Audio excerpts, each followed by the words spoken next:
Early on, with Typhoon Tino barely inside the PAR, the president made himself crystal clear to his men and team on aid and relief distribution and disaster response. Make them swift and snappy sends a moment of delay. Even more, government's calamity response policy includes proactive and/or preemptive action, as our Kenneth Paciente tells us in this report. The government's assistance to those affected by Typhoon Tino continues uninterrupted following the directive of President Ferdinand R. Marcos Jr. According to the palace, the Department of Health immediately distributed hygiene kits, drinking water, and medicines to those severely affected by the typhoon. Nakabantay din ang ahensya para tugunan ang pangangailangang medikal ng mga residente sa mga apektadong rehiyon sa bansa. Nakamonitor din ang DOH sa panganib ng lahar mula sa Bulkang Kanlaon dahil sa sunod-sunod na pag-ulan dala ng Bagyong Tino.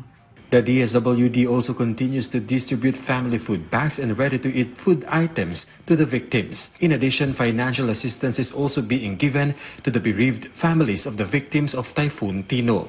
Sa ulat ng DSWD, umabot sa 121,988 family food packs at 1,628 ready-to-eat food items ang kanilang naipamahagi sa mga apektadong residente sa Calabarzon, Bicol, Western Visayas, Negros Island, Central Visayas, Eastern Visayas at Caraga.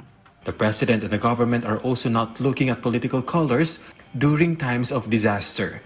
Kahit naman po hindi kaalyado ng Pangulo, kahit anong kulay po niya, ay Pangulo po ay handang tumulong kahit po kanino. Basta po kinakailangan ng tulong ng gobyerno, kahit ano po ang kanilang saan sila kaalyado, tutulong ang Pangulo. In connection with the flooding experienced in Cebu, Malacanang said that the flood control projects in the province should be reviewed to see if they are functioning properly. Based on data obtained by the palace from the DPWH, a total of 343 flood control projects were completed from 2016 to 2022. This raises the question, why did flooding still occur when funds are allocated for these anti-flood projects in the province? Kung meron po siya pang mga alam, may mga facts, may mga data rin po, si Governor para dito mas na makakatulong sa ating gobyerno para mapanagot ang dapat mapanagot, yan po ay welcome.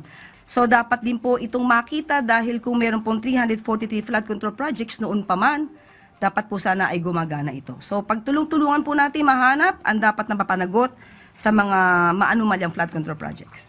The President has also directed government agencies to make Christmas and year-end celebrations simple and meaningful. This is in solidarity with the Filipino people who have faced a series of calamities, from earthquakes that shook the Visayas and Mindanao to the typhoons that struck various parts of the country. Paalala sa mga kawani ng gobyerno, mahalaga ang pagdiriwang ng Pasko na may pag-aalala sa kapwa nating patuloy na bumabangon at nagsisimulang muli mula sa maraming kalamidad na tumama sa bansa. Although there is no specific date yet, the palace said that President Marcos Jr. is set to visit Cebu. Kenneth Paciente from the National TV for a new and better Philippines.